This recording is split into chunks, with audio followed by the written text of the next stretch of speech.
उस समय में मेंस्ट्रुअल साइकिल स्टार्ट होता है लड़कियों का, आप कैसे करके आप उनको मिला दो, क्योंकि बेटी है ना तो हम ज़्यादा दिन घर में नहीं रख सकते। एंड देन उसने पूरा अपना कपड़ा खोला एंड उनके हस्बैंड ने उनको बहुत पीटा, सर पे मारा और उनका सर फट गया। बस्ता जो बोलते हैं ना, सैग, उसके अंदर डाल के उनको पीटा गया। एक धक्का लगा कि हम क्या कर रहे हैं। खुलुमबाई, नमस्कार, सलाम वालेकुम। नए साल की ढेर सारी शुभकामनाएं आप सभी को, और साथ ही में हैप्पी बिहू, हैप्पी पोंगल और मकर संक्रांति की भी ढेर सारी शुभकामनाएं। मैं हूं आपकी होस्ट और दोस्त नेहा थापा, और द एंड के पहले पॉडकास्ट में आप सभी का स्वागत करती हूं। आज इस पहले पॉडकास्ट में हमारे साथ हैं लक्ष्मी छेत्री पिछले कई सालों से द एंड के साथ जुड़ी हुई हैं, और हाल ही में उन्हें साहस शक्ति अवार्ड 2024 से भी नवाजा गया है। तो चलिए लक्ष्मी छेत्री की कहानी सुनते हैं उन्हीं की ज़ुबानी। पहले तो सभी को नमस्कार और thank you so much Neha, आज मुझे ये मौका देने के लिए। एंड का ये पहला पॉडकास्ट है and I am feeling really grateful कि मैं पहली हूँ जो फीता काट रही हूँ। और हाँ, जो आपने बताया विस्कॉम के बारे में, विस्कॉम एक ऑर्गेनाइजेशन है which stands for women in security, conflict management and peace. तो ये विस्कॉम जो है इस साल उन्होंने अपना 25वां मतलब एनिवर्सरी सेलिब्रेट कर रही है, और इसी मौके पे वो साउथ एशिया में जिन्होंने सिर्फ लोगों को नहीं, ऐसे संस्थाओं को जिन्होंने नॉन वायलेंस पे और पीस पे, शांति के लिए काम किए हैं, तो उनमें से मैं भी एक थी, और मेरे साथ और 10 लोग साथी अलग अलग साउथ एशिया से जुड़े थे। मेरे लिए ये एक काफ़ी इमोशनल मोमेंट था, क्योंकि जो मैंने एंट में करीब 12 साल से अभी हूँ, और इसी जर्नी में जितना भी काम किया है, तो मुझे एक ऐसा लगा कि वो काम का जो एफर्ट उसको नवाजा गया है, रिकॉग्नाइज़ किया गया, और ऐसा भी फील हुआ कि वो काफ़ी इमोशनल था मेरे लिए एंड ट्रांसफॉर्मेटिव भी था। मुझे लगता है कि मतलब उस अवार्ड से मुझे काफ़ी इंस्पिरेशन भी मिला कि और करना है, और भी बहुत सारे लोग हैं जो इस पे काम कर रहे हैं, एंड और भी डिफ़िकल्ट टेरेन में काम करने वाले लोग हैं जिन्होंने काफ़ी मुसीबतों का सामना किया है एंड आज यहाँ तक पहुँचे, तो उनसे भी काफ़ी चीज़ सीखने को मुझे मिला। एंड हाँ, मेरे डैड बहुत प्राउड फील कर रहे थे, and he fluid from Kathmandu, वो रहते हैं काठमांडू में अभी, तो वो वहाँ से आए मेरे साथ खड़े होने के लिए। So that was something very very emotional. जी, and we can still see कि आप बताते हुए बहुत इमोशनल हो रही है। विस्कॉम का 25वां साल, और दर्शकों को बता दूं कि एंड का भी ये 25वां साल है वैसे, और हम अपना 25th ऑफ ईयर इस बार ही अक्टूबर में सेलिब्रेट करने जा रहे हैं। लेकिन आपने कहा कि आप पिछले 12 साल से, मोर देन 12 ईयर्स आप एंड में काम कर रही हैं। कैसे जर्नी रही, शुरुआत कहाँ से हुई द एंड में? अगर आप अपनी जर्नी के बारे में हमें बताएं, आपकी जर्नी द एंड के साथ। मेरी जर्नी काफ़ी मज़ेदार रही है। काफ़ी चीज़ मैंने खुद अपने पर्सनल लाइफ में भी सीखा है, एंड ऐसा एक संस्था है जहाँ पे मैं पहली बार आई, और काफ़ी चीज़ें मैंने यहाँ से सीखा है, तो मेरे लिए एक कहने जाए तो मेरा एक स्कूल है। हाँ, मैंने बहुत सारी चीज़ें हैं जो पढ़ाई की या सोशल वर्क में भी सीखा, लेकिन एक्चुअली मैंने इस चीज़ को यहाँ पे ही एक्सपीरियंस किया, फील किया कि सोशल वर्क होता क्या है। So it's a school for me. तो ये पूरे जर्नी में या बहुत मज़ा आया, अभी भी मज़ा आ रहा है, मैं हर मोमेंट को एंजॉय करती हूँ। एंड मैंने सोचा नहीं था कि जब मैं मास्टर्स करके आई थी, मैं ऑनेस्टली कहूँ तो मैंने सोचा था कि पता नहीं, मैं क्योंकि बोडोलैंड के बारे में काफ़ी लोगों के दिमाग में मिथ्स है, या काफ़ी ऐसे मीडिया में बहुत सारी चीज़ें फैलाई जाती है कि नहीं, बोडोलैंड में लोग ऐसा होते हैं या ऐसे करते हैं, तो कहीं ना कहीं मुझे भी ऐसा लगा था। And the first day I landed up यहाँ पे, उस दिन कर्फ्यू चल रहा था, एंड आई रिमेंबर झापागुड़ी में लोग पुतले जला रहे थे। तो फर्स्ट डे एंड जो Yes. सुना था सच्ची में मैंने वहाँ पे देखा एंड और पूरा बंद था। हम लोग आए, फिर हम लोग होटल ढूंढ रहे थे खाने को, हमें कहीं कुछ होटल भी नहीं मिला। तो हमें लगा कि नहीं, जो मीडिया में दिखाते हैं वो सच्ची में है। एंड तो हम ऑनेस्टली यही था कि शायद 1 महीना कैसे करके करेंगे एंड जी। तो वो सोच के आए थे, लेकिन आज 12 साल हो गए एंड उस चीज़ को प्रूफ कर पाए कि नहीं, जो मीडिया में है वो बहुत गलत है या फिर वो सही नहीं है। तो यहाँ के लोग बहुत प्यारे हैं एंड बहुत सपोर्टिव है, शायद इसीलिए मैं यहाँ पे चिपकी हुई हूँ पिछले 12 साल से। 12 साल से। जी, सो 12 साल काफ़ी होते हैं। 2013 में आपने यहाँ ज्वाइन किया था, अगर मैं गलत नहीं हूँ। जी, तो 12 साल की ये जर्नी रही आपकी। करेंटली आपका जॉब रोल क्या है द एंड में, और जब आप पहले आई थी तब आपने कैसे शुरुआत की थी, क्या काम था उस वक्त, उसके बारे में अगर आप थोड़ा बताएं तो। जब मैं पहली बार आई थी तो एक प्रोग्राम था विमेंस एम्पावरमेंट, जो एंट, क्योंकि पहले दिन से ही एंट का एक विश्वास रहा है कि हमारे समाज में समानता नहीं है। तो पहले दिन से ही एंट ने शुरुआत करी थी महिलाओं के साथ काम करने के लिए। तो मैं भी जब आई थी 13 में, तब भी एक प्रोग्राम चलता था जिसमें हम समूह के साथ काम करते, महिला SSG महिलाओं के साथ काम करते थे। और उस समय में काफ़ी ज़्यादा ग्रुप फॉर्मेशन वगैरह ये सब हो रहा था एंड मैं भी उसी टीम का एक पार्ट बनी। एंड फिर मैं जैसे ही आई तो पहला मेरा असाइनमेंट था, मैं गई थी देवश्री।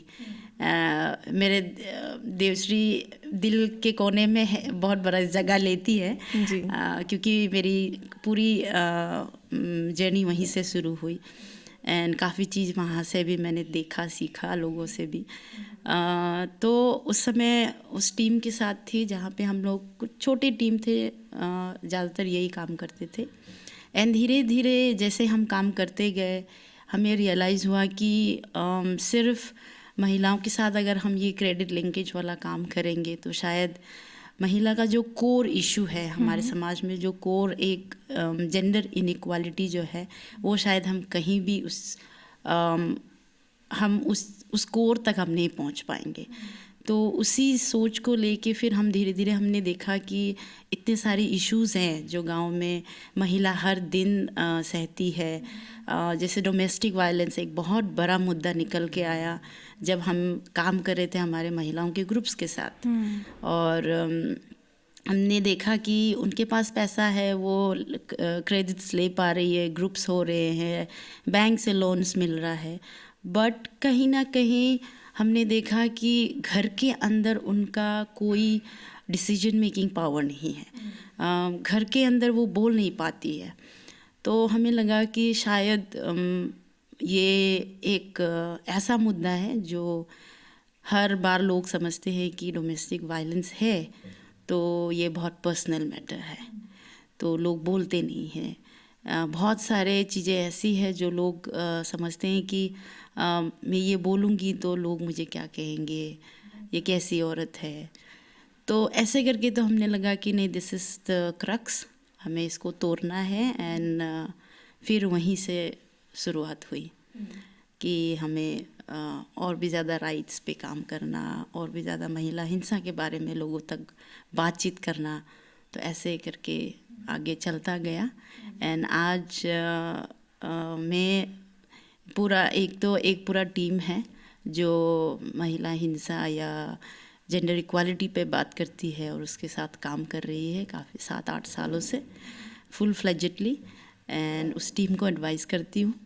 और साथ में एंट में और भी हम कैसे एक कल्चर बनाए जहाँ पे हम एक इंक्लूसिव और भी ज़्यादा इंक्लूसिव हो सके, और भी जेंडर डाइवर्स लोगों तक हम कैसे पहुँच सके हमारी संस्था, और हमारी समझ जो है इसको और भी ज़्यादा हम कैसे आगे लेके जाए, और भी जैसे हमारे विभिन्नता है सो उनके साथ हम कैसे चल सकें। तो ये अभी फ़िलहाल का काम है मेरा, जिसमें मैं टीम को और भी ज़्यादा ये समझ बनाने में मदद कर रही हूँ। गांव में जाकर महिलाओं के साथ काम करना ये अपने आप में भी बहुत बड़ी बात है। तो क्या आप कुछ आपको याद आता है कि काफ़ी चैलेंजिंग रहा, कुछ ऐसे डोमेस्टिक वायलेंस के केसेस हों जो काफ़ी आपको चैलेंजिंग फील हुआ उस वक्त? ऐसे तो कई मौके हैं जहाँ पे कई बहुत सारे चुनौतियाँ आई और काफ़ी सारे टाइम ऐसे हुए जब लोगों ने हमें गालियाँ दी, हमें कहा कि आप लोग घर तोड़ने आए हो, और ऐसे काफ़ी सारे मौके रहे हैं।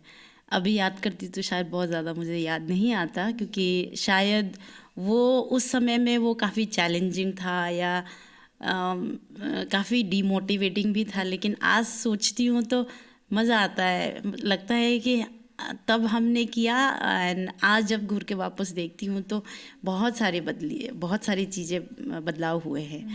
क्या आप कुछ ऐसे मोमेंट्स को याद कर पाती हैं जो काफ़ी memorable in a good way रहा कि आपके लिए शायद कोई ऐसा केस रहा जो कि आपने सोचा नहीं था बट सॉल्व हो गया? एक पहला जहाँ से ये एक्चुअली कहानी की शुरुआत हुई, मैं उन्हीं की कहानी आपके साथ कहना चाहती हूँ। एक दीदी है, वो हमारे विमेंस ग्रुप में काफ़ी एक्टिव है, एंड पहले से भी बहुत एक्टिव रही है। और जैसे मैंने कहा कि एंड पहले से सेविंग्स क्रेडिट और विमेंस ग्रुप्स के साथ में काम कर रही थी। तो वो जो एक फेडरेशन होता था, विमेंस फेडरेशन को भी वो लीड कर रही थी। एंड सबसे पहली बार जब मैं वहाँ पे गई और काफ़ी हमने मौके साथ में बिताए। एंड एक दिन ऐसा आया जब ये एंड का साइकिल बैंक होता था, जिसमें हम महिलाओं को साइकिल सिखाते थे, साइकिल कैंप्स करते थे, एंड बाद में महिलाओं को हम साइकिल उसी बैंक से वो साइकिल लोन में ले सकती थी एंड उसको रीपे करते थे। तो ऐसे करके काफ़ी महिलाओं को साइकिल भी उसी दौरान महिलाओं ने साइकिल सीखा, एंड वो भी एक काफ़ी एक लिबरेटिंग जर्नी था हर महिला के लिए, इवन मेरे लिए भी, क्योंकि मैंने भी साइकिल यहीं पे सीखा है। जी। तो काफ़ी लिबरेटिंग फील होता है। तो उसी दौरान जब ये साइकिल बैंक की मीटिंग हो रही थी, एंड हमने देखा कि वो जो दीदी है वो आई है, एंड उनके यहाँ पे पूरा एकदम बिल्कुल सा फूला हुआ है, मतलब स्वेलिंग हुई है, एंड बिल्कुल काला हो चुका था। तो हमने दीदी को पूछा, एंड दीदी लेकिन बिंदास आके मीटिंग में बैठी है। तो फिर हमने बोला कि भाई दो क्या हुआ, मतलब ये क्या हुआ? तो वो बोल रही कि मैं बाद में बताती हूँ, रुक जा, बाद में बताती हूँ। और मीटिंग चल रहा है, एंड वो भी हिसाब किताब कर रही है। फिर जब हमने बाद में दीदी को पूछा कि क्या हुआ, तो मैंने रहने दो, कोई कुछ नहीं है, चलो मीटिंग करते ना, ये बाद में होता रहेगा। तो वो इतना आराम से बैठी है, बिंदास, और ऐसे करके, एंड वो उल्टा दूसरे को बोल रही है कि अरे क्यों हुआ, क्या हुआ, रीपेमेंट क्यों नहीं हुआ, या फिर वो दीदी क्यों नहीं आए, वो कैंप में क्यों नहीं आए। इनफैक्ट वो दूसरों को पूछ रही है, एनकरेज कर रही है कि वो क्यों नहीं आ रही है। एंड जब हमें लगा कि नहीं ये तो कुछ गलत है, और ऐसा नहीं, मतलब कुछ तो है जो ये नहीं बोल रही है। एंड बाद में वो मीटिंग ख़त्म होने के बाद हमने दीदी को पूछा कि क्या हुआ, एंड तब उन्होंने बोला कि कल रात उनके हस्बैंड ने उनको बहुत पीटा। एंड वो बोलते बोलते वो मतलब वो काफ़ी बहुत इमोशनल होने लगी, एंड मुझे आज भी याद है वो दिन। I think that was 2015-16 beginning 16 शायद को था जब उन्होंने ये बात बोली। एंड तो एक वो हम जहाँ पे बैठे हैं वहाँ से ऐसा लगा कि हम बैक सीट हो गए। एक धक्का लगा कि हम क्या कर रहे हैं, हम विमेंस एम्पावरमेंट बोल रहे हैं, महिलाओं को मोबिलिटी के लिए साइकिल सिखा रहे हैं, लेकिन कहीं ना कहीं जो लीड कर रही है उन्हीं के साथ वायलेंस हो रहा है, एंड वो भी रिकॉग्नाइज नहीं कर रही है कि ये वायलेंस है और ये मेरे साथ हो रहा है, एंड मुझे आवाज़ उठाना चाहिए। तो वो एक बहुत बड़ा धक्का था, एंड मुझे हमेशा याद रहता है। एंड उसके बाद वहाँ पे जितने भी ग्रुप्स में हम लोग थे, कमेटी में दीदी लोग थी, मैं भी थी, मेरे कोलीग भी थे साथ में, तो हम सब ने बात की, डिसाइड किया कि नहीं, ये नहीं हो सकता, आज ही हम जाएंगे और हम उनसे बात करेंगे कि ऐसा क्यों हुआ। फिर हम लोग सब लोग गए एंड वो उस गांव के गांव बूढ़ा है। तो एक गांव बूढ़ा मतलब गांव का मुखिया होने के नाते एक मतलब एक ये भी होता है कि कि एक क्वेश्चन भी कि जो ऐसा कर रहा है ऑलरेडी वो पावरफुल है, गांव उनको फॉलो करती है एंड वो ही ऐसा कर रहे हैं। तो फिर उस दीदी ने बोला कि नहीं रहने दो नहीं चाहिए, मतलब हम घर में वो कर लेंगे। हमने बोला नहीं होगा, हमें जाना ही पड़ेगा। एंड बाकी लोगों ने भी बोला कि नहीं हम जाएंगे। एंड हम लोग सब लोग गए, गांव में गए, उनको बिठाया एंड उनसे बात करी, एक जवाबदारी मांगा कि आप खुद एक गांव के मुखिया है एंड आपने ऐसा क्यों किया, क्या हुआ, क्या हम लोग जब हमारे बीच में अनबन होती है तो क्या हम वायलेंस को बिना यूज़ किए हम बातचीत करके क्या हम इसको सुलझा नहीं सकते। तो ऐसे करके हमने बातचीत की। आई थिंक वो एक मौका था जो मुझे याद है एंड उन्होंने काफ़ी कोशिश की अपनी तरफ से अपनी बात रखने की एंड हमने भी बोला। तब वो काफ़ी मतलब उनको गिल्ट फील भी हुआ एंड ये हुआ, लेकिन तब वो मानने को तैयार नहीं हो रहे थे। एंड ग्रेजुअली ऐसे करते करते बहुत बार उनके साथ गए, बात किए एंड मैंने देखा उनको कि वो धीरे धीरे he became the advocate of change and और बीइंग अ मुखिया। तो वो धीरे धीरे मीटिंग्स में बोलने लगे डोमेस्टिक वायलेंस के बारे में एंड उनके घर में फिर वापस से वो वायलेंस बिल्कुल नहीं है, आज तक नहीं है। एंड वो उनका आई थिंक 1 साल पहले या 2 साल पहले उनका देहांत हो गया, अभी वो नहीं है, लेकिन बाइडो अभी भी है। मैं उस दिन बिहू में भी मिली उनको, वही स्पिरिट के साथ अभी भी है वो। तो वो हमेशा याद रहता है क्योंकि वहीं से शुरुआत हुआ और हमें एक हमारे लिए बहुत बड़ा लर्निंग भी था कि हमें ये कोर पे, जो मैंने पहले भी बोला कि वो कोर मतलब जो है उसको वापस से मतलब वो करना कि उस पे हमें काम करने की ज़रूरत है। एंड एक सर्कल बनाना, महिला एक स्पिरिट सर्कल और एक एक साथी, जो मैं अगर कहीं पे मुसीबत में हूँ या मेरे साथ कुछ हुआ है मैं आपके साथ आके बोल सकूँ। तो वो सारी चीज़ों को फिर से वापस से हमें भी काफ़ी रिफ्लेक्शन हुआ हमारा एंड वहीं से वो जर्नी शुरू हुई।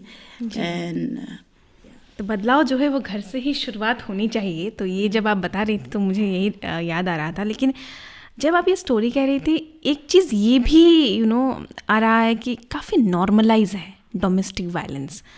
तो इतने सालों बाद भी क्या डोमेस्टिक वायलेंस आज भी उतना ही नॉर्मल है या फिर काफ़ी बदलाव आपको देखने को मिल रहा है अपार्ट फ्रॉम चिरांग डिस्ट्रिक्ट? मैं असम की ही नहीं, आपके पास बहुत सारी जानकारियाँ हैं, काफ़ी स्टेट्स के बारे में भी आप जानती हैं।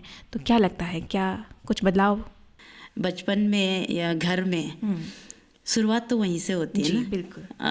तो जैसे हम लोग, एक लड़का है, लड़की बेटी है या बेटा है घर में, तो हम हमेशा ये बोलते हैं कि लड़की है तो किचन में काम करना चाहिए, ताकि वो जाएगी, है ना, शादी होके जाएगी तो फिर उसको वहाँ पे सब फैमिली को टेक केयर करना है एंड तो वहाँ से उसका परफॉर्मेंस बनता है। तो घर से ही कहीं ना कहीं हम तैयार करते हैं। एंड बहुत बार फैमिलीज़ भी ऐसे होते हैं जो मतलब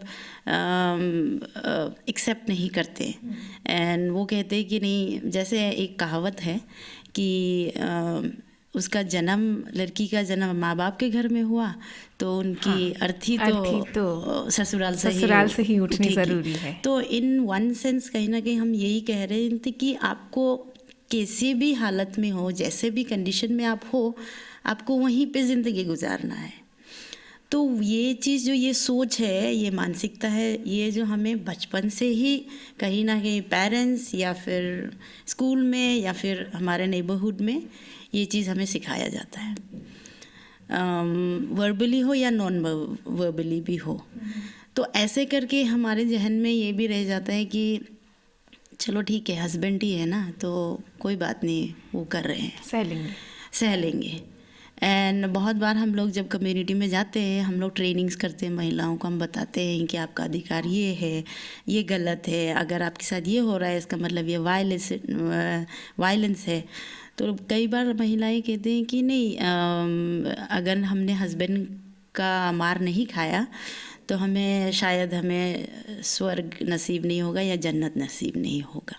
तो इस तरीके का जो सोशलाइजेशन हमारे साथ होता है, जिसमें हम कई बार धर्म का हवाला देते, कई बार हम समाज का हवाला देते हैं, कई बार अपने कि मेरा इज़्ज़त क्या होगा, परिवार का इज़्ज़त क्या होगा। तो वो सारी चीज़ों में बहुत बार महिला के ऊपर एक बर्डन होता है।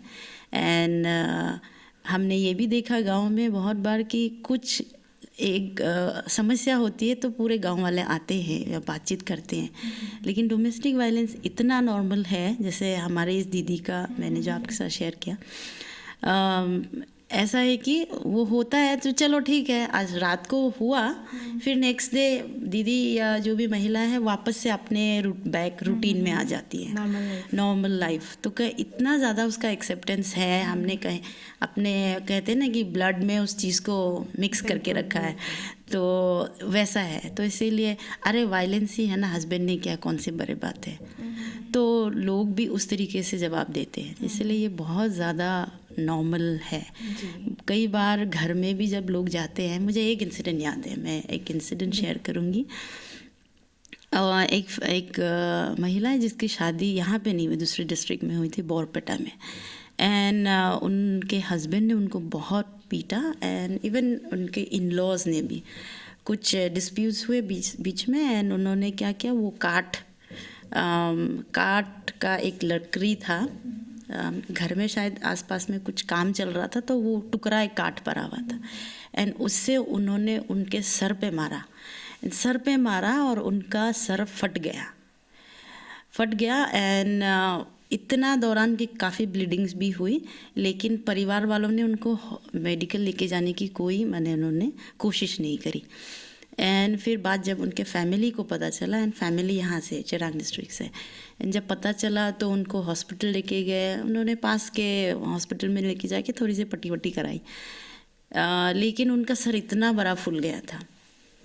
एंड फिर जब उनके घर वालों ने यहाँ पे अपने घर में लेके आए, उन्होंने हॉस्पिटल लेके गया, तो डॉक्टर ने उनको डांटा कि इतने देर में क्यों आए। फिर उनकी पूरा स्कैनिंग वगैरह की, इन सारी चीज़ें किए, तो वहाँ पे दिखा कि उनका सर फटा है, एंड इतना पूरा सूज गया था, एकदम स्वेलिंग हो गया था। एंड उस समय वो महिला कह रही कि मुझे नहीं जाना है उनके साथ, मुझे नहीं रहना है। एंड लेकिन परिवार वाले कुछ दिन उनको घर में रखे, एंड वो हमारे पास यहाँ पे आए, एंड वो कह रहे हैं कि आप कैसे करके आप उनको मिला दो, क्योंकि बेटी है ना, तो हम ज़्यादा दिन घर में नहीं रख सकते। तो वो अपने पिताजी बोल रहे हैं, अपनी माँ बोल रही है। तो उस महिला जिसके साथ ऑलरेडी इतना सारा चीज़ हुआ है, एंड उस समय जब उनको बहुत ज़्यादा अपनी फैमिली की सपोर्ट होती है, उस समय अपने पेरेंट्स ये कह रहे हैं कि मैं कैसे रख सकता हूँ, समाज क्या बोलेगा, हर कोई पूछेगा क्यों इतने दिन से घर में है। तो वो ऐसे बहुत सारे ऐसे इंसिडेंट होते हैं, ऐसे सारी घटनाएं होते हैं जिसमें कि आपको समाज कहीं ना कहीं ये होता है कि आपको वापस से जाना ही है, क्योंकि आपका घर ही वही है। तो ऐसे करके वो काफ़ी चीज़ें को नॉर्मलाइज करते हैं, महिला ना भी चाहे तो बहुत बार वापस जाना होता है। ये जो केस आप शेयर कर रही थी, कितने साल पुरानी केस है, या कि हाल ही में ये हुआ है, या ये शायद 4-5 साल हो गए। 4-5 साल। तो अभी भी बहुत काम करना शायद हमें ज़रूरी है ना। बहुत सारे अभी के मौके में भी, जैसे कि अभी जैसे कि एंट काम कर रही है चिरांग डिस्ट्रिक्ट में, तो हमने काफ़ी एक कहा जाए तो मतलब ग्राउंड से शुरू किया कि पहले तो फिज़िकल वायलेंस बहुत सारे होते थे, मार पिटाई इतना होता था, हम जब पहली बार हम जब गए तो कुछ महिलाओं से हमने बातचीत की, तो एक महिला तो ऐसी ऐसी कहानी मैंने सुनी, कुछ दिन तो मेरा ही तबीयत ख़राब हो गया। पहले पहले जब मैं कहा इंसिडेंट्स सुनती थी तो मैं रूम में आके मुझे एकदम बिल्कुल से नींद आ जाता था। पता नहीं मुझे कैसा फील होता था उस समय। अभी क्योंकि काफ़ी सालों का काम है तो आई थिंक मेरे बॉडी को भी वो यूज टू हो गया है। लेकिन ऐसे ऐसे इंसिडेंट मैंने सुने जिसमें एक महिला को बस्ता जो बोलते हैं ना, सैग, उसके अंदर डाल के उनको पीटा गया। ऐसे ऐसे इंसिडेंट्स हुए हैं राइट, जो हम सोचते हैं कि नहीं आज के ज़माने में नहीं हुआ है, लेकिन आज भी है। तो और बहुत बार आज तो हम लोग फिज़िकल वायलेंस के बारे में बात कर रहे हैं। तो लोग फिज़िकल वायलेंस एक ऐसा फॉर्म है जिसमें कि आपके शरीर में दाग होता है तो आप बोल सकते हो, लेकिन उसके साथ साथ जब हम डोमेस्टिक वायलेंस की बात करते हैं तो बहुत सारे अदर फॉर्म्स ऑफ वायलेंस है जो दिखता नहीं है। बिल्कुल। जैसे हम बोलते हैं कि एक इमोशनल जो एक मेंटल ट्रॉमा से जो महिला गुजरती है, जैसे मैंने इन 2-3 घटनाएं आपको बताई जिसमें उनके साथ क्या गुजरा होगा, एंड वो चीज़ों को हम कहीं पे भी मेज़र नहीं कर रहे। हम कहीं पे भी शायद हम उस चीज़ को हम इमेजिन भी नहीं कर सकते कि वो किस हद से, मतलब कैसे गुजर रही है ना। तो वो सारी चीज़ें हैं। सेक्सुअल वायलेंस एक बहुत बड़ा इशू है जो हमने जब महिलाओं से पूछा, करीब 10 महिला में 9 महिला कहती है कि मेरे साथ हुआ है, होता है, हर रोज़ होता है सेक्सुअल अब्यूज़ अपने फैमिली से। लेकिन अगेन मैरिटल रेप ये हमारी सोसाइटी एक्सेप्ट नहीं करती है, या कहीं ना कहीं ये स्टिल एक डिबेट। पीपल इवन क्वेश्चन कि ऐसा होता है, ऐसा होता है मैरिड के बाद what is marital rape, right? So ये सारी चीज़ें जो अब आज भी होती है, लेकिन जिसका कोई रिपोर्टिंग नहीं होता। लोग अभी भी इस चीज़ को काफ़ी अनटाइटल फील करते हैं कि हाँ शादी हुई है तो एक महिला को सेक्स देना पड़ेगा अगर उनके हस्बैंड चाहे तो ऐसे बहुत सारी चीज़ें आज भी होती है एंड बहुत ज़्यादा नॉर्मलाइज है। एंड अगर कोई महिला सेक्सुअल वायलेंस की रिपोर्ट करी भी तो भी अगेन कैसी महिला है, तो सो आज भी है बहुत सारे काम करने के लिए। क्या ऐसे ये जो साइबर क्राइम जो वर्ड है, क्या साइबर क्राइम के केसेस भी, छोटा डिस्ट्रिक्ट है हमारा चिराग, लेकिन काफ़ी सारे केसेस सुनने को तो मिलते हैं, क्या आपके पास भी ऐसे कुछ केसेस आए हैं? हाँ, क्योंकि समय बदल रहा है, लोगों के हाथ में स्मार्टफोन है एंड अभी क्योंकि स्कूल के बच्चों के पास में भी है एंड काफ़ी लोग अभी सोशल मीडिया काफ़ी यूज़ कर रहे हैं। एंड अभी कुछ दिन पहले भी हमें ऐसा एक इंसिडेंट मिला जो पासी में हुआ, जिसमें एक लड़की के साथ में मतलब वो उन लोग का कुछ अफेयर चल रहा था एंड देन इस इंसान ने इसको एक तरीके से थ्रेट किया एंड अगेन उसकी पिक्चर्स को यूज़ करके उसको मॉर्फ करके एकदम बिल्कुल ही न्यूड पिक्चर्स बना के उसको इंस्टाग्राम में ऐसे लोगों तक पूरा वायरल करके बाद में उस लड़की का कॉलेज जाना बिल्कुल बंद हो गया। एंड ऐसे करके काफ़ी केसेस अभी इंसिडेंट्स हो रहे हैं जो हम इवन दूर दराज के गाँव में भी हमें दिखने को मिल रहा है। एंड इसके पीछे क्या है, एक तो ये है कि एक सोच ना कि काफ़ी बार विमेन को विमेंस बॉडी को यूज़ किया जाता है एक थ्रेट के हिसाब से एंड एक टूल के हिसाब से भी। तो ऐसे में बहुत बार महिला जो है वो सेक्सुअली हरास होती है, मेंटली बहुत सारी चीज़ों से उनको गुजरना पड़ता है। तो एंड आजकल के जनरेशन में तो ये बहुत ज़्यादा हमें दिख रहा है कि जैसे एक रिलेशनशिप में होते तो उसमें भी इवन कल ही मैंने एक इंसिडेंट सुना जिसमें एक 16 साल की लड़की है and she is in a relationship with a guy. I think वो अराउंड 20-21 एज का है एंड उन्होंने व्हाट्सएप पे वीडियो चैट किए and this guy asked the girl कि आप अपने कपड़े उतारो एंड उस लड़की ने छोटी है, उसको शायद सही लगा उस समय, और उसने ट्रस्ट किया कि चलो बॉयफ्रेंड है और वो बोल रहा है। एंड देन उसने पूरा अपना कपड़ा खोला एंड दिस गाय, उसने स्क्रीन रिकॉर्ड किया उसको। एंड वो एंड बाद में इस लड़की को पता भी नहीं है कि उसका स्क्रीन रिकॉर्डिंग हुआ है। एंड फिर उस इंसान ने अपने फ्रेंड्स को वो शेयर किया। एंड जब वो फॉरवर्ड हुआ एंड उसी वहीं से एक इंसान ने हमें बताया कि हमें ऐसा ऐसा वीडियो मिला है। एंड जब हमारी टीम गई, एंड कल मैं भी थी उधर ही, तो इमेजिन वो लड़की को कुछ पता ही नहीं है। एंड अभी हमें ये भी एक डर है कि पता नहीं उसको पता चलेगा, क्योंकि उसका एक ट्रस्ट को तोड़ा गया है ना। एंड जब फैमिली को बताया, फैमिली को भी कुछ पता नहीं है, and family is not willing to accept it.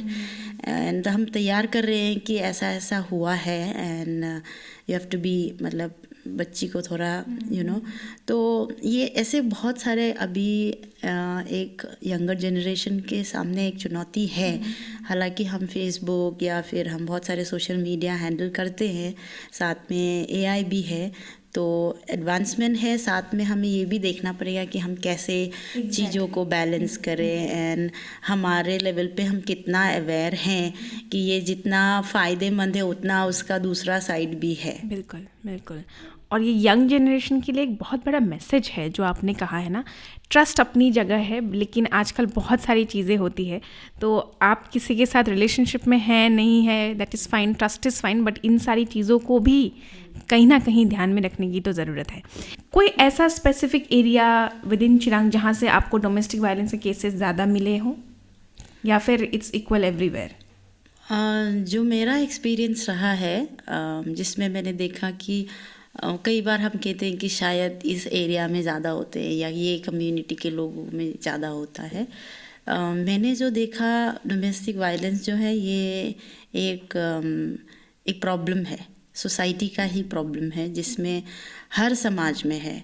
वो चाहे असमीज़ हो, वो चाहे नेपाली हो, वो चाहे बोडो हो, या इवन बंगाली हो, मुस्लिम्स हो, वो हर कम्युनिटी में है।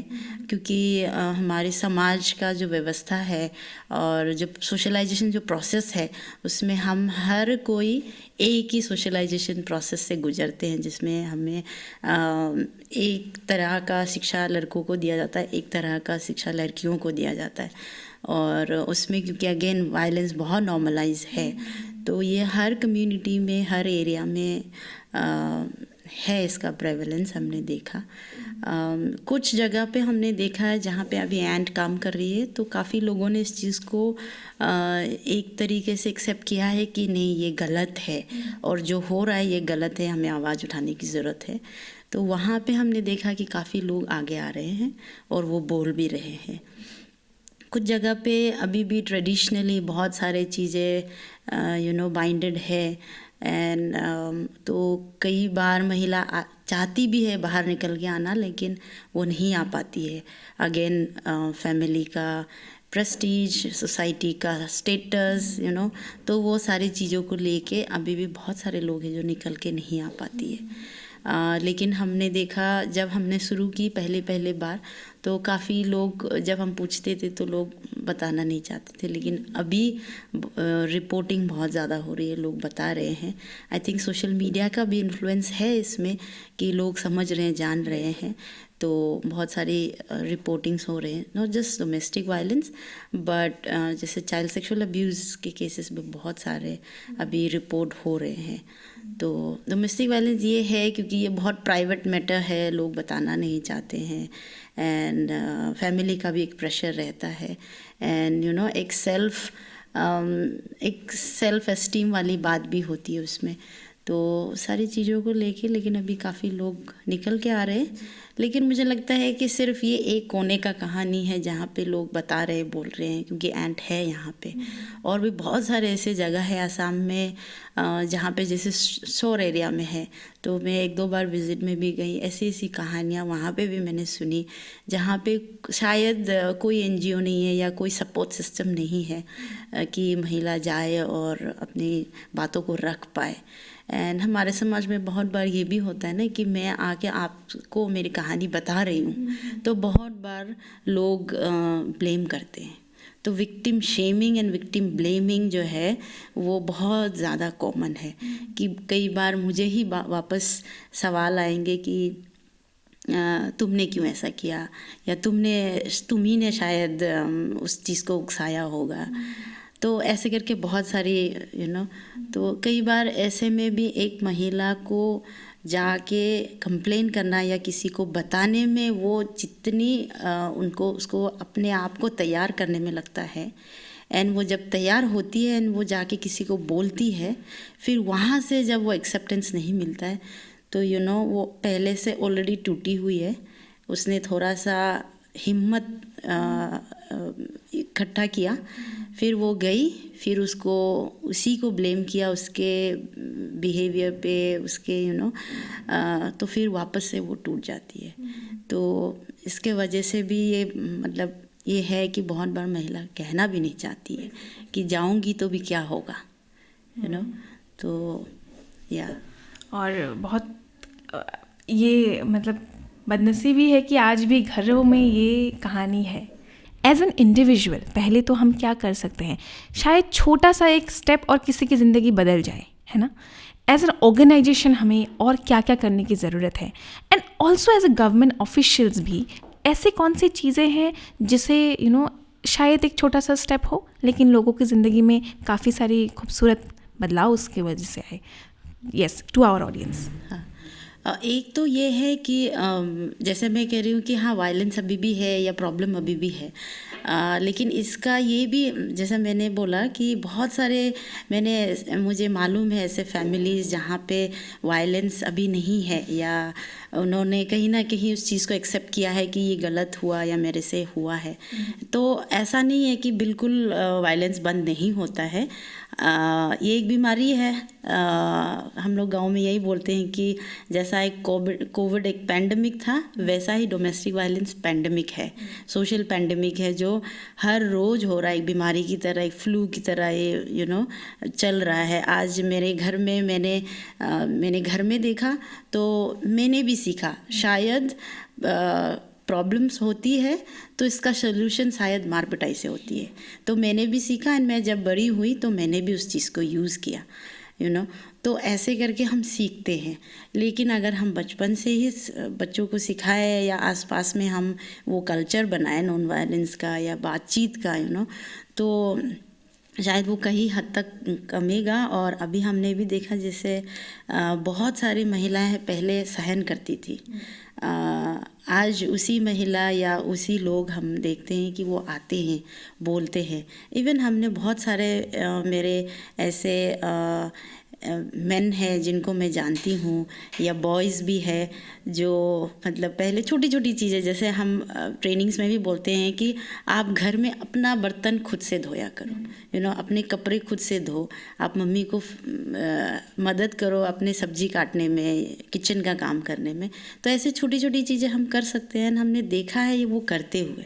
एंड बहुत सारे पुरुषों को भी हमने देखा जो हमारे साथ में रहे, पहले काफ़ी डिबेट हुई, काफ़ी हमने बातचीत की, वो डिनाइल वाले मोड में मैंने जिनको देखा, एंड आज जब देखती हूँ तो काफ़ी एक वो एक ऊर्जा मिलती है, एंड एक विश्वास होता है कि नहीं, ये ऐसा नहीं है कि कभी नहीं बदलेगा, ये बदल रहा है, आज भी बदल रहे हैं। बहुत मेन है जो विश्वास करते हैं इक्वालिटी पे, एंड पहले जैसे लड़कियों को मौका नहीं मिलता था, आज बहुत फादर है जो अपने बेटियों को मौका देते हैं, या फिर उनको भी लगता है कि नहीं वो सोच बदलनी चाहिए, तो वो सोच बदल रही है।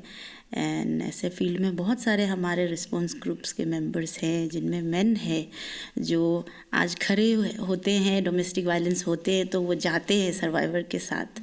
तो वो एक बहुत सुंदर मोमेंट है, मुझे बहुत अच्छा लगता है ऐसे पलों को याद करते हुए। और दूसरी बात जो आपने कही कि क्या हम कर सकते हैं एज एन इंडिविजुअल, तो एज एन इंडिविजुअल हम बहुत सारी चीज़ें कर सकते हैं। अगर मैं एक मेरे घर से ही मैं शुरुआत करूँ, तो घर में मेरे साथ जिन लोग रहते हैं, तो सिर्फ वायलेंस का ही नहीं, क्योंकि वायलेंस बहुत बाद में आता है। वो पूरा प्रोसेस जो मैंने बोला, सोशलाइजेशन प्रोसेस बहुत ज़्यादा इम्पॉर्टेंट है। बच्चों को हम जब जन्म से ही हम उनको कैसी शिक्षा दे रहे हैं, कैसा एनवायरनमेंट दे रहे हैं। अगर मैं माता हूँ, अगर मैं पिता हूँ, या मैं भाई भी हूँ या बहन भी हूँ, मैं जिस भी रोल में अभी हूँ, तो मैं कोशिश करूँ कि मैं ऐसी बातों को इनकरेज करूँ जिससे कि हम कोई किसी को हम पीछा नहीं कर रहे, पीछा नहीं छोड़ रहे हैं ना। मतलब एक हिसाब से, जैसे कि अगर मैं फादर हूँ घर में, तो इक्वल मौका दूँ, बच्चों को भी सुनूँ कि बच्चे क्या कह रहे हैं, है ना। एक तो इक्वल मौका हर जगह पे, स्पोर्ट्स पे, एजुकेशन पे, हर चीज़ों पे। दूसरा ये है कि जैसे कोई मेरे साथ में कोई आ रहा है, कोई बताना चाह रहा है कुछ बातें, तो मैं उनको सुनूं। सबसे पहली बात, हम सुन सकते हैं लोगों को। एंड आज के समय में ये है कि लोग सुनना नहीं चाहते एंड तो शायद वो सुनने वाली चीज़ है, उस चीज़ को हम ज़्यादा कर सकते हैं। क्योंकि जैसे मैंने कहा कि एक कोई आपके पास आ रहा है बताने के लिए, तो वो पहले खुद ही बहुत सारे स्ट्रेंथ गैदर करके ही आपके पास आ रहा है, तो वो विश्वास से आती है। तो उनको अगर हम सुने तो शायद वो एक थेरेपी का काम करता है, क्योंकि लिसनिंग एक बहुत बड़ा स्किल है जो भगवान ने या ईश्वर अल्लाह ने हर किसी को दिया है। तो हम उसको थोड़ा सा एक्सरसाइज कर सकते हैं एज एन इंडिविजुअल लेवल पे। एंड जितना भी हो, अगर हम कुछ भी नहीं कर सकते, एटलीस्ट हम ब्लेम ना करें, एटलीस्ट हम शेम ना करें लोगों को। हम देख रहे हैं, हम देख के नज़रअंदाज कर दिया, हमें नहीं जाना है, आप चले जाइए, लेकिन हम एटलीस्ट उस चीज़ों को हम बढ़ावा ना दें या ब्लेम ना करें। एंड दूसरा चीज़ मैं यंगर जनरेशन को ये कहूँगी, एंड कर भी रहे हैं यंग जनरेशन, बहुत सारी चीज़ें ऐसी है जो हमें पहले से सिखाया जाता है या बोला जाता है पूरा प्रोसेस में, तो उन चीज़ों को हम क्वेश्चन करें। कुछ चीज़ है जो हम आंख बंद के हम फॉलो कर रहे हैं, हमें पता नहीं हम क्यों फॉलो कर रहे हैं, लेकिन हम फॉलो कर रहे हैं। तो उन चीज़ों को हम क्वेश्चन करें कि ऐसा क्यों है। किचन का काम सिर्फ महिलाओं का क्यों है, बाहर का काम सिर्फ पुरुषों का क्यों है, लड़का क्यों नहीं रो सकते, लड़कों को भी दर्द होता है, उनको भी पेन होता है। तो ऐसे चीज़ें हम क्वेश्चन कर सकते हैं। बहुत सारे रिचुअल्स हैं जो कहीं ना कहीं अगेन वो जो जेंडर असमानता है उसको बढ़ावा देती है। तो ऐसी चीज़ों को हम क्वेश्चन कर सकते हैं। And I think younger generation कर भी रही है, एंड और भी ज़्यादा करना चाहिए, मैं ये कहना चाहूँगी एज एन इंडिविजुअल। और एज एन ऑर्गेनाइजेशन हम बहुत सारी चीज़ें जो एंड कर रही है, लेकिन मुझे लगता है कि और भी हमारी समझ बढ़ाने की ज़रूरत है ऑन ओवरऑल जो सोशल जस्टिस। एक तो जेंडर जस्टिस की बात हम कर रहे हैं, लेकिन ओवरऑल जेंडर जस्टिस के साथ सोशल जस्टिस एंड बहुत सारी चीज़ें उसमें इंटरलिंक है। तो उस पे हमारी समझ बढ़ाने की बहुत ज़रूरी है। आज हम इंक्लूजन पे बात कर रहे हैं, तो हमें जो जेंडर डाइवर्स लोग हैं उनके लिए हमारे बीच में कितने हम कंफर्टेबल है या हम कितना तैयार है ना। तो उस चीज़ को भी एक बहुत सारे रिफ्लेक्शन की ज़रूरत है, मुझे ऐसा लगता है। एंड वो एक जर्नी रहेगी एंड का। एक चीज़ जो मुझे बहुत ज़्यादा लगता है कि हमें जैसे कि स्कूल के लेवल में काफ़ी हमें अवेयरनेस करने की ज़रूरत है।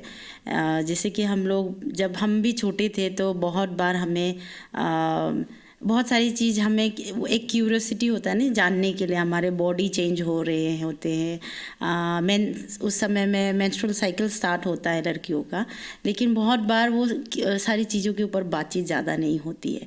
तो जैसे कि बायोलॉजी में एक चैप्टर होता है रिप्रोडक्शन, तो बहुत बार मुझे याद है, शायद अभी होता होगा, बहुत बार उस पेज को हम मतलब खास करके ये होता है कि आप ये बाद में पढ़ लीजिएगा, तो ऐसे करके उसको स्किप किया जाता है। तो बहुत बार हम भी कंफर्टेबल नहीं है पढ़ाने के लिए, या फिर तो लेकिन बच्चे जानना चाहते हैं कि क्या है ये, और जानना चाहिए, और जानना भी चाहिए उनको, क्योंकि जैसे मैंने कहा कि ये एक एक्सप्लोरेटरी एज है, तो बच्चे काफ़ी चीज़ें इसमें एक्सपेरिमेंट करते हैं, एंड बॉडीली भी चेंजेस होते हैं बहुत सारे। तो ऐसे में मतलब बच्चों को एक राइट अवेयरनेस देना, राइट इन्फॉर्मेशन देना कि ये क्यों हो रहा है, एंड हम इस पे हम कैसे डील करें, तो क्योंकि ये एक बहुत क्रिटिकल एज है जिसमें बच्चे बहुत सारे बच्चे बहुत सारी चीज़ें करते हैं। तो मुझे लगता है कि स्कूल के लेवल पे भी बहुत सारी चीज़ें हैं जो हमें अवेयरनेस करने की ज़रूरत है। एक तो ऐसे साइबर क्राइम रिलेटेड या सेफ्टी के ऊपर में एक एजुकेशन, चाइल्ड सेफ्टी एजुकेशन करके हम कुछ कर सकते हैं। बहुत सारी संस्थाएं हैं जो कर रही है अभी, लेकिन आई थिंक स्कूल लेवल पे वो एक बहुत इम्पोर्टेंट है, तो हम उसमें अगर पेरेंट्स भी घर में भी राइट इन्फॉर्मेशन अगर दे बच्चों को, तो आई थिंक ये यंगर जनरेशन के लिए हम बोल सकते हैं कि हम एक अच्छा चाइल्डहुड बच्चों को दे रहे हैं। और दूसरा, गवर्नमेंट लेवल पे मुझे ये लगता है कि हमारा जो रेड्रेसल मैकेनिज़्म है, हमारा जो पूरा एक जस्टिस सिस्टम है, वो उसको काफ़ी फासन करने का ज़रूरी है। क्योंकि कई बार महिला आती है हमारे पास भी, हम पुलिस में जाते हैं या कोर्ट में भी जाते हैं, तो हमारा प्रोसेस काफ़ी लंबा होता है। तो कई बार वो ट्रस्ट या फिर वो वो टूट जाता है। तो आई थिंक ये बहुत बड़ा काम है, शायद वर्षों लग जाएंगे, या गवर्नमेंट पे इस पे भी कोशिश चल रही है, लेकिन उस सिस्टम को हमें और हमारे कोर्ट को, फास्ट ट्रैक कोर्ट, और उस चीज़ को हमें और ज़्यादा, ताकि महिला को या जो भी आ रही है सर्वाइवर है, उनको जल्दी से जल्दी जस्टिस मिले। क्योंकि ये इतना लंबा प्रोसेस रहता है जिसमें फाइनेंशियली सपोर्ट होना, मेंटली तैयार रहना इतने लंबे दिनों तक, क्योंकि एक एक केस चलने में 3-4 साल लग जाते हैं। तो इतने लंबे समय तक फैमिली का सपोर्ट रहना या फाइनेंशियली आप कैपेबल होना, ये एक बहुत बड़ा, मुझे लगता है कि इस पे काम करने की बहुत ज़्यादा ज़रूरी है। एंड अगेन जो महिला हमारे पास में भी आती हैं, तो हम कौन से नज़रिए से देख रहे हैं, हम क्या सवाल कर रहे हैं, एंड वो उनका बैकग्राउंड क्या है, वो कहाँ से आ रहे हैं, क्या हम इतना संवेदनशील हैं कि हम समझ रहे हैं कि वो किस बैकग्राउंड से आ रही है, हम उनको कैसा पूछें, हम क्या बात कर रहे हैं, तो बहुत सारी चीज़ें हैं जो हमें अभी भी करनी बाकी है। हालांकि हम बहुत आगे आ चुके हैं आज, बट बहुत सारी चीज़ें अभी भी है। मैं आशा करती हूँ कि ये पॉडकास्ट सभी लोग देखें, और यंग जनरेशन, कहते हैं भारत युवाओं का देश है, युवा अगर ये पॉडकास्ट देखे तो काफ़ी सारी चीज़ें रिफ्लेक्ट हो, है ना। जो स्टिग्मास के बारे में आपने बात की, लड़कियाँ ये नहीं कर सकती, लड़के नहीं रो सकती, ये सारी चीज़ों के बारे में आई होप रिफ्लेक्शन हो इस पॉडकास्ट के दौरान। और बातें ख़त्म नहीं होंगी, लेकिन समय की पाबंदी हमेशा रहती है। लेकिन थैंक यू लक्ष्मी दी, आपने काफ़ी सारी चीज़ों को हाईलाइट्स किए और बहुत सारी चीज़ें हमारे सामने आज आपने खुल के रखी। थैंक यू फॉर दैट, जो आपने स्टोरीज़ हमारे साथ शेयर की। लेकिन अब हम लक्ष्मी दी को पर्सनल लेवल में जानना चाहेंगे, है ना। हमने अभी बहुत सारी चीज़ें सुनी। मैं हमारे कैमरा के पीछे बहुत सारे हमारे टीम मेंबर्स बैठे हैं, उनसे रिक्वेस्ट करती हूँ कि वो स्टॉप वॉच रेडी रखें। 10 questions in 60 seconds and the time starts now. पहला question, are you a beach person or a mountain person? Because I'm from a mountain, so Okay, my so mountain. you are a mountain person. Okay. Do you prefer old music or new music? Old बोले तो कितना old? हाँ, old जितना भी old आप जानना चाहें। I'm a old person. You're an old person. Any favorite song of yours? पुराने गाने? एकदम पुराने गाने बहुत सारे हैं, अभी याद नहीं आ रहे। ठीक है, but your all time favourite singer? All time favourite singer अभी के लिए या AR Rahman. AR Rahman. And and what is your best pass time? आपको क्या करके मजा आता है? ये मेरा सीक्रेट है, बट लेकिन हम एवरीवन जानना नोस चाहते हैं। ऑलरेडी। हाँ, मुझे डांस करके बहुत पसंद है। Okay, thank you so much for that information. ये हम बहुत अपने आगे वाले कंटेंट में यूज करेंगे। But what is your current favourite movie? Current favourite movie अभी हाँ, मैंने कुछ दिन पहले सीरीज़, क्योंकि अभी हम सीरीज़ ज़्यादा देख रहे हैं, तो उसमें मैंने पंचायत देखी थी। जी जी, ओके, तो panchayat. And who is your current favourite actor? हाँ, बचपन से शाहरुख खान को पसंद किया है। All time favourite. All okay, time favorite. And your favourite actress? Madhuri. Madhuri, oh, evergreen. And what's one of your favourite? अभी के ज़माने में काफ़ी पुराना हो गया। Okay, but she is evergreen, है ना? वो मुझे ही बहुत पसंद है। Now the next question is your favourite Nepali, Bodo और असमीज डिशेस, कुजीन, कौन से आपको पसंद है? ओ, नेपाली। इन नेपाली? नेपाली में गुन्द्रुकको अचार। ओके, बोडो? बोडो में नाबाथन and in Assamese? Fish chutney. Yes. And Assamese में और टेंगार झूल। ओह, ओके। आई थिंक ये सभी का फेवरेट है। But are you a tea person or a coffee person? Coffee. Coffee, all time coffee, okay. And do you prefer winter or summer? Winter. That was it, and it is a winter season. But हमने शायद ये 1 minute में नहीं किया, लेकिन हमने सारे questions cover कर लिए। So thank you so much Lakshmi di. Okay Lakshmi di, any last message that you want to give to our audience before we end today's podcast? मैं बस यही कहना चाहती हूँ कि जेंडर इक्वालिटी इज़ पॉसिबल अगर हम सब एक साथ इकट्ठे हमारे घर से शुरुआत करें। हम जहाँ पे भी हम देखते हैं हम आवाज़ उठाएं, स्टैंड करें, and I think that's when हम कह सकते हैं कि इक्वालिटी पॉसिबल है, एंड हम देख भी रहे हैं, एंड हमें आशा है कि ये एक दिन बिल्कुल होगा। So thank you so much for inviting me. Thank you so much for your time. And मैं बहुत ज़्यादा I feel glad कि I am the first person and जिसने फीता काटा, and I really hope करती हूँ कि एंड का ये जो पॉडकास्ट है, एंड पॉडकास्ट के थ्रू हम बहुत सारे मैसेजेस देने वाले लोगों तक, बहुत सारी चीज़ें हम लेके जाने वाले, तो ये बहुत ज़्यादा सक्सेसफुल हो एंड बहुत सारे लोगों का प्यार हमें मिले। Thank you so much for इस पॉडकास्ट के फीता को काटने के लिए, and thank you so much हमें वक्त देने के लिए। काफ़ी सारी चीज़ें हाईलाइट हुई, बहुत बहुत शुक्रिया। और दर्शकों को बता दूं कि ये पहला पॉडकास्ट था, 2025 की शुरुआत, पॉडकास्ट की शुरुआत। तो हमें आप सब्सक्राइब करिए, क्योंकि आने वाले दिनों में हम आपके लिए काफ़ी सारे पॉडकास्ट लेके आ रहे हैं, जो हम आशा कर रहे हैं कि सभी के लिए वो हम लोगों तक जानकारी दे पाए। हम इसी की आशा के साथ पॉडकास्ट को हमने स्टार्ट किया है, और हम आशा करते हैं कि आप सभी का प्यार मिलेगा, क्योंकि आप नहीं तो हम नहीं। इसी के साथ मैं नेहा थापा आपसे लेती हूँ विदा। मिलते हैं अगले पॉडकास्ट में। धन्यवाद।